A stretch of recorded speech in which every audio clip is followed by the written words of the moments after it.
తిరుమలలో నిత్యం టన్నుల కొద్ది నెయ్యి కావాలి. ఆ నెయ్యికి సంబంధించి తీయాల్సింది నాణ్యమైనటువంటి ఆవు పాలు, ఆవు పాలలో నుంచి వచ్చేటటువంటి ఈ పెరుగు, ఆ పెరుగు నుంచి మజ్జిగ చిలకటం, అప్పుడు వచ్చేటటువంటి వెన్న, ఆ వెన్న నుంచి తీసేటటువంటి కార్యక్రమాలు చేయాలి.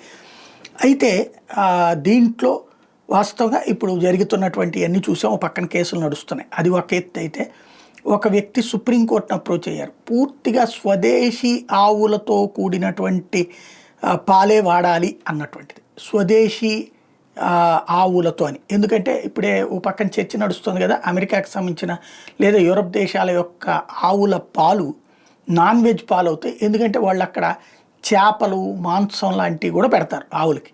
అవి తిని ఇచ్చేటటువంటి పాలల్లో ఆ కృత్తులు ఉంటాయి. కాబట్టి దాన్ని మనం అసలు ఇండియాలోకి ఆ పాలనే అనుమతించట్లేదు.